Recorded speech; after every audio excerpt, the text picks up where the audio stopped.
Hello everyone, welcome back to my channel. तो दोस्तों, स्वागत है आपका हमारे अपने चैनल राधे राधे में, जहां मैं शेयर करती हूं अपने लाइफ की एक्सपीरियंस, पूजा पाठ और लाइफ स्टाइल से जुड़ी हुई और इन टॉपिक पे। तो दोस्तों, हरे कृष्णा, राधे राधे। कैसे हैं आप लोग?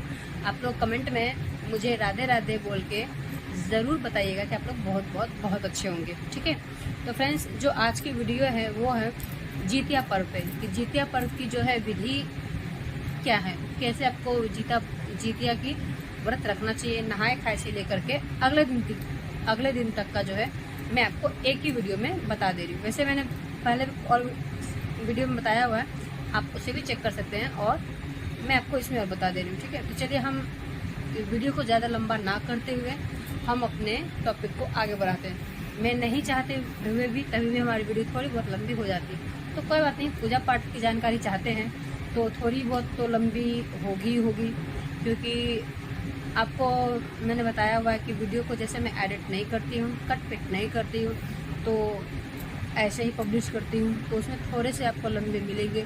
वीडियो एडिट नहीं करने का कारण ये है कि मैं आपको जैसे जो समझा रही हूँ आपको अच्छे से समझ में आए, बिल्कुल ऐसे ही जाए।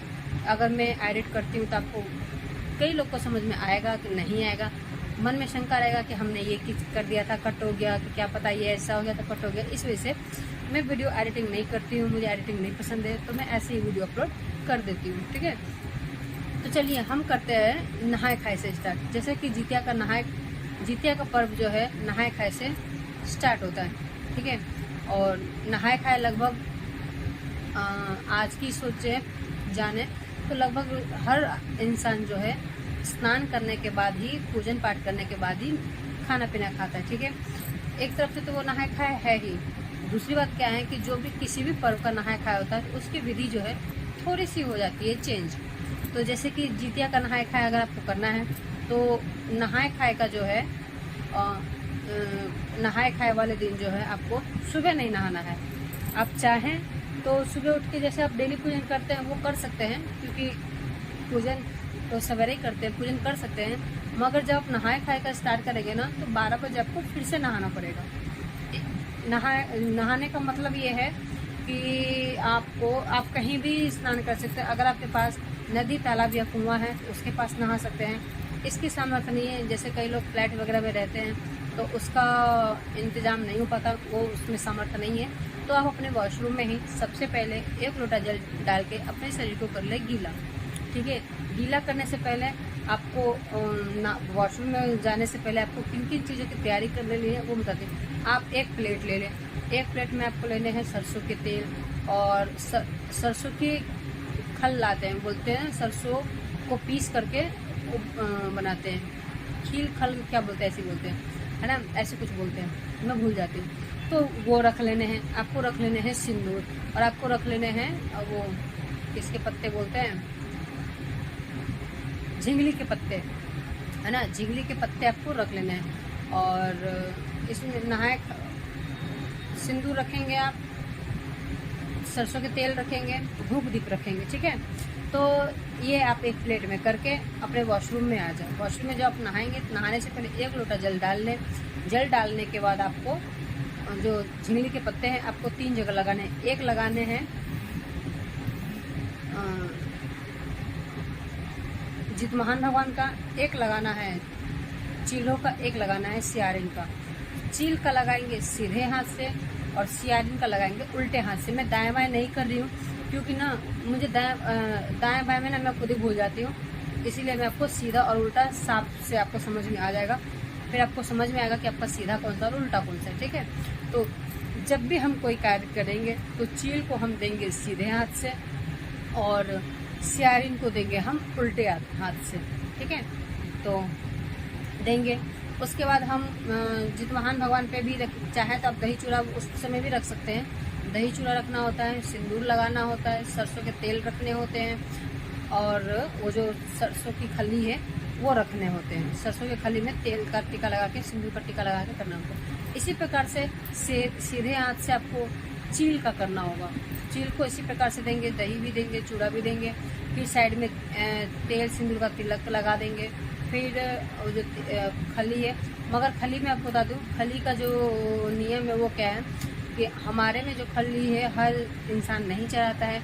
जिनके कोई नहीं होता है, जैसे कि सास नहीं होती है ना, वही चढ़ाती है। जिनकी सास होती है वो नहीं चढ़ाती, वो गलती से भी ना चढ़ाए, ठीक है। जिनकी सास नहीं है वो सरसों की खली चढ़ा सकती है, जिनकी सास है वो नहीं चढ़ाएंगी।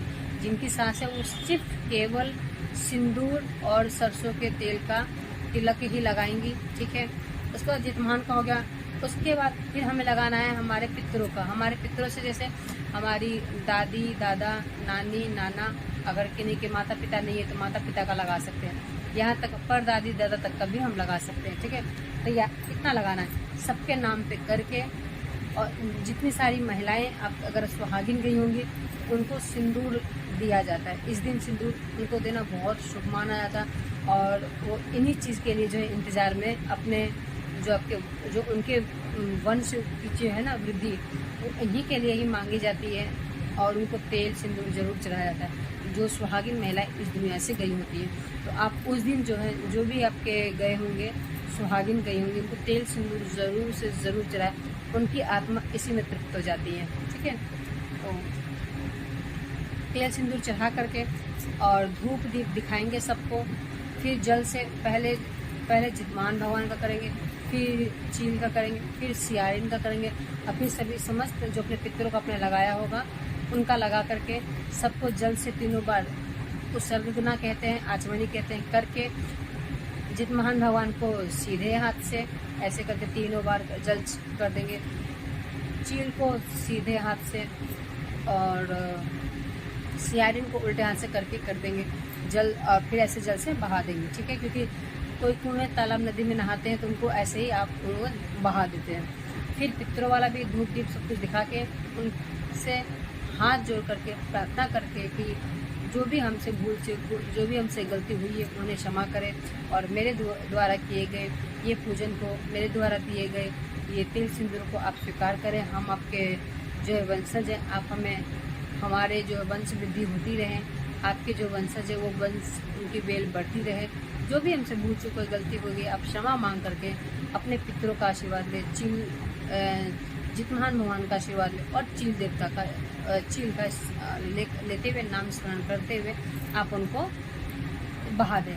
थोड़ी सी खली आप रख लें, थोड़ी सी खली रख लेंगे तो आप उनको सिर्फ ये वही है जिनकी सास नहीं होंगी, जिनकी सास होंगी वो नहीं करेंगी। तो जिनकी सास नहीं है वो जो तेल है, वो सरसों के खली है, सरसों को आप पीस के, जो काली सरसों पीली सरसों होती है उनको पीस के वो जो पेस्ट होता है उसी को खली बोलते हैं, सरसों की खली बोलते हैं। तो उससे पूजा भी होती है और उससे स्नान भी होता है। उसके पत्ते रख के, झिंगली के पत्ते में रख के आपको सर पे रख के एक बार ऐसे रगड़ना होता है और फिर 1 लोटा जल डाल के फिर आप जैसे मर्जी आप नहा सकते हैं, ठीक है। ये होता है नहाए खाने का तरीका। तो ये था आपका जो नहाने से पहले आपको वॉशरूम में करना, ये इस तरीके से किया जाए। नहा करके आप सीधे आएंगे अपने मंदिर में। आपको मंदिर में कैसे करना है, आपको 1 लेने हैं केले के पत्ते और 2 लेने हैं झिंगली के पत्ते। आप चाहें केले के पत्ते मिल रहे तो केले के पत्ते भी कीजिए, झिंगली के पत्ते मिल रहे तो झिंगली के पत्ते लीजिए। कहीं कुछ मिलता है कहीं कुछ नहीं मिलता है, ठीक है, तो आप ले सकते हैं। तो सबसे पहले आप जितमान भगवान को लगाएंगे, दही, चूड़ा, गुड़, केला का सबसे पहले भोग लगाएंगे। उसके बाद तेल सिंदूर वहाँ पे भी लगाएंगे, उनको तेल सिंदूर ज़रूर लगाएंगे, ठीक है। उसके बाद आप लगाएंगे चील को भी लगाएंगे, दही, चूड़ा, गुड़, केला का भोग लगाएंगे, फिर तेल सिंदूर लगाएंगे। यहाँ पे सरसों की खली नहीं लगाएंगे, ठीक है। और फिर लगाएंगे सियारिन को लगाएंगे। उल्टे हाथ से हम सब कुछ देंगे, उनका जल वहाँ पे स्थान को जल से साफ करेंगे, फिर पत्ते रखेंगे, फिर दही चूड़ा देंगे, फिर तेल सिंदूर देंगे उल्टे हाथ से, ठीक है। फिर जितमान भगवान को सीधे हाथ से हम धूप दीप दिखा करके जल से उसर्ग करके 3 बार आचमनी करके छोड़ देंगे। फिर चील को भी ऐसे ही करेंगे जैसे जितमान भगवान का किया है, धूप दीप दिखा के जल से उसर्ग के आचमनी करके 3 बार छोड़ देंगे। सियारिन का भी ऐसे ही करेंगे, उल्टे हाथ से धूप दीप दिखाएंगे, जल से उसर्ग देंगे और उन्हें हम हाथ जोड़ करके प्रार्थना कर लेंगे कि हे प्रभु, हे जितमान भगवान, हम जो है जितिया का नहाए खाए कर रहे हैं, अपने बच्चों के लिए, हमारे बच्चों की आयु लंबी दीर्घायु करे। जो भी मुझसे भूल से कोई गलती हो रही है क्षमा करें और ये व्रत मेरी सफल हो, यही मुझे आशीर्वाद दे। ये बोलते हुए आपको करना क्या है, जितमान भगवान का जो प्रसाद है वो आपको रख लेना है और चील और सियारिन का जो है आपको किसी छत पे किसी बाहर में रख देना। ऐसे जगह रखें कि कहीं कोई पैर वैर ना लगे, आपका किसी का पैर ना लगे। उसको छत पे रखते हैं ताकि कोई चिड़िया वगैरह जो है उसे खा ले। और जब हम चील को फेंकते हैं, चील वाला जो भोजन फेंकते तो कहते हैं चील जैसा तो सब हो, और सियारिन चील वाला जब हम फेंकेंगे तो यही बोल के फेंकेंगे कि चील जैसा सब हो। ये बोलते हुए सीधे हाथों से हम चील वाला फेंक देंगे, उल्टे हाथों से हम छत पे फेंकते हुए बोलेंगे सियारिन जैसा कोई ना हो। ठीक है, ये बोलते हुए हम सियारिन वाला जो है हम छत के ऊपर डाल देते हैं। ठीक है, तो वो चील सियारिन खा लेती है। तो ये हो जाता है आपका नहाए खाए वाले दिन का। इसके बाद जब आप धूप दीप प्रसाद दिखा देंगे, उसके बाद जो जितमान वाला भगवान का प्रसाद है वो सभी में वितरण करेंगे। जितने आपके बाल बच्चे जो भी है घर में उनको देंगे, और सबको वो जो जितमान भगवान वाला आपने सिंदूर लगाया था वहाँ पे रखे होंगे, वो सिंदूर टीका किया जाएगा। तो खास करके वो ना जो बड़े घर के होते हैं वो करते हैं, और जो व्रत करते हैं वो भी कर सकते हैं। ऐसा नहीं जो बड़े हैं वो करेंगे, जो व्रत के वो नहीं करेंगे। जैसे मान लीजिए मेरे घर में सास है, ठीक है, तो मेरी सास भी करेंगी और मैं भी कर लूँगी। जो हमसे छोटे बच्चे हैं हम उनको कर देंगे, वो बाकी सबका कर देंगी। प्रसाद सबको देंगे, सिंदूर और तेल का तिलक ज़रूर लगाते हैं। बहुत उससे बड़ा प्रसाद हो ही नहीं सकता। तो बहुत उस प्रसाद का बहुत बड़ा महत्व होता है, तो उस प्रसाद को लेते हैं। इसके बाद आपको करना क्या है, आप अपना जब प्रसाद वितरण कर देंगे, प्रसाद खा लेंगे, इसके बाद आप अपना भोजन खा सकते हैं। इस दिन भोजन में आप बहुत कुछ बना सकते हैं। आपके कुल में जैसे जो बनता है वो खा सकते हैं। हमारे में इस दिन जो है मरुआ की रोटी और मछली खाने का विधान माना गया है। बगैर मरुआ के रोटी और मछली का जो है ये व्रत शुभ नहीं होता। जो मछली नहीं खाते हैं तो भी वो अचार ले लेते हैं, और मरुआ की रोटी तो इस दिन लेना ही लेना होता है। ठीक है, तो मरुआ की रोटी सब कुछ बनता है। आप कढ़ी चावल बना सकते हैं, दाल चावल पापड़ पकौड़ी वगैरह बना सकते हैं। उसके साथ आप ये मरुआ की रोटी तो खाना है, भले इतनी सी खाएं मगर खाते ज़रूर हैं। ये विध माना गया है। ठीक है, तो ये हो जाता है आपका नहाए खाए का। दूसरे दिन कहाँ है, जीते वाले व्रत वाले दिन को हमारे में बोलते हैं ओटघन। तो अगर ओटघन लगता है तो 4 बजे उठ के 4 बजे 3 बजे, क्योंकि तिथि की होती है कि कौन से समय कब से कब तक रहेगा, तो उतने ही बीच में आपको उठ करके अपने चाय पानी पी लेने। अगर आप लोग भोजन कर रहे हैं तो दही चूड़ा आपको खा लेने हैं। नहीं खा रहे, कई लोग नहीं खाते, क्योंकि उस टाइम खाने के बाद ना पूरे दिन जो है दही चूड़ा अगर आप खाते हैं, मैं आपको एक बात बता दूँ, अगर आप दही चूड़ा खाते हैं उस टाइम तो आप खा लेते हैं, मगर पूरे दिन जो है ना पानी जो है ये दही चूड़ा मांगता है। तो पानी नहीं पी पाएंगे तो बहुत परेशानी हो जाती है। तो मेरी आप माने तो दही चूड़ा अगर खाना हो तो दही अच्छे से आप बढ़िया से चीनी में डालकर दही ले लें ठंडा ठंडा। उसके बाद आप जूस ले लें, भरपूर जूस लें, नारियल पानी लें, ताकि आपका पूरे दिन का जो है ये काम कर दे। ठीक है, उसके बाद आपको एक बूंद जो है पानी का भी नहीं पीते हैं। यहाँ तक कि दांत जो है ना, दांत को ऐसे खोंटते भी नहीं है। वो ये जितिया का पर्व बहुत महत्व बहुत कठिन से मानी जाती है। जिस प्रकार से छठ माता का जो पर्व होता है 3 दिन का कठिनाइयों के साथ साथ, उसी प्रकार से जितिया का जो पर्व है वो भी 3 दिन का होता है, और वो भी बहुत कठिनाइयों से होता है। माना देखिए गैस बंद कर दियो। 3 दिन का माना जाता है, बहुत कठिनाइयों से ये व्रत किया जाता है। तभी कहते हैं पुत्र की प्राप्ति जो है, बच्चों की प्राप्ति ऐसे आसानी से नहीं होती। तो दांत वाँत भी नहीं करते हैं, ब्रश भी नहीं करते हैं। जिनको ब्रश वगैरह करना होता है वही 4 बजे जब आप ओटघन वगैरह करेंगे उसी टाइम में हाथ मुंह धो के ब्रश वगैरह करके उसी टाइम में जो करना है। आप ब्रश भी करते हैं, आम के पत्तों से करते हैं, किसी ब्रश से नहीं करते हैं। आम के पत्तों से दांत को रगड़ते हैं और कुछ नहीं करते हैं। अच्छे से ब्रश करना हो तो आप उसी टाइम सुबह में कीजिएगा। फिर जब नहाएंगे पूजन करेंगे, जैसे 4 बजे डाला भरते हैं जिस दिन व्रत रहते हैं, अष्टमी वाले दिन, जितिया वाले दिन जिस दिन व्रत रहते हैं, कई घरों में डाला भरते हैं, कई घरों में डाला नहीं डालते। हमारे में डाला डालते हैं, ससुराल की तरफ से, माँ की तरफ से नहीं डालते। तो मैं ससुराल पक्ष के से जो है डाला डालती हूँ।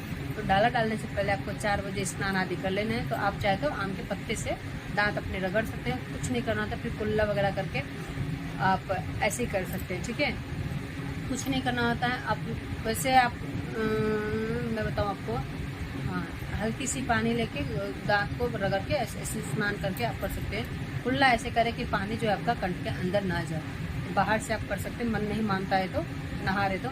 मगर ये सब चीज़ें ब्रश वाली चीज़ें होती है, सुबह ही हो जाती है, ठीक है। फिर 4 बजे आप नहाएं। नहाने के बाद आपको डाले में जो रखना है वो रखें। डाले में रखते हैं नारियल, चना, जो साबुत मूंग होते हैं वो रखते हैं भिगोए हुए, केले, खीरे, ये सब रखते हैं। नारियल को सर का स्वरूप दिया गया हुआ है। खीरा, चना, इन सबको जो है शरीर के समस्त अंगों का दिया गया। डाला कर लेंगे। ये डाला जो है अगले दिन, जिस दिन पारण की तिथि होगी, जरूरी नहीं है कि सुबह उठते ही, कभी कभी जो है शाम के 5 या फिर 6 भी बज जाता है, ठीक है। तो चाहे सुबह के 5 बजे की आपके पारण की तिथि हो, चाहे शाम की 5 बजे की तिथि हो, 5 बजे के बाद की, जब भी पारण की तिथि हो, इसकी तिथि की वीडियो मैं आपको बता दूंगी। मगर मैं आपको बता रही, जब भी तिथि होती है उस तिथि के अनुसार ये डाला उठाते हैं। जब व्रत करने का आएगा, जब आपके पारण का समय का आएगा, आप जाएंगे वॉशरूम में, नहाएंगे, धोएंगे, पूजन पाठ करेंगे। उसके बाद आप जैसे नहाए खाए वाले दिन चील सियारों को लगाए थे भोग प्रसाद, उसी तरह से लगाएंगे। चील वाला सीधे हाथ से फेंक के बोलेंगे, चील जैसा सब हो, सियारी जैसा कोई ना हो, बोलते हुए उल्टे हाथ से फेंक के सबका आशीर्वाद लेते हुए, जैसे पहले दिन आपने किया था नहाए खाए वाले दिन, सेम वही विधि से करना है। दही चूड़ा इसमें भी लगाना है। धूप दीप दिखा के, जल से उसर्ग के, चीलो जितमान भगवान को, चील को सबको करने के बाद चील सियारी का छत पे फेंक देते हैं, उनको डाल देते हैं और हाथ जोड़ के प्रार्थना कर लेते हैं कि जो भी मुझसे भूल चूक, मेरे से प्रसाद, जो पूजन में कोई गलती, कोई अपराध भी है, जितमान भगवान मुझे माफ़ करे और मेरे बच्चे, मेरे वंश, मेरे आने वाले बच्चों को, वंशजों को वंश वृद्धि हो, यही मुझे आशीर्वाद है। मेरे बच्चे की आयु लंबी हो, दीर्घायु हो। बोलते हुए आप जो आपका डाला है, उस डाले को आपको अपने बच्चों से जो ढक्कन रखे होंगे ना, उसको हटाना होता है, ठीक है। जो ढक्कन हटाएगा जरूर, कई लोग बड़े बेटे से हटवाते हैं, कई लोग छोटे से हटवाते हैं। तो बड़े छोटे का कोई मान नहीं है, सब औलाद अपने में सम्मान है। तो आप चाहें तो दोनों का हाथ लगवा के, मैं तो दोनों का हाथ लगवाती हूँ, कोई बड़ा कोई छोटा नहीं, मैं तो दोनों का लगवाती हूँ। तो दोनों का लगवा के आप ढक्कन हटवा लें और उसमें से कोई जो भी फल बच्चों को पसंद हो वो उठा के आप दे दें।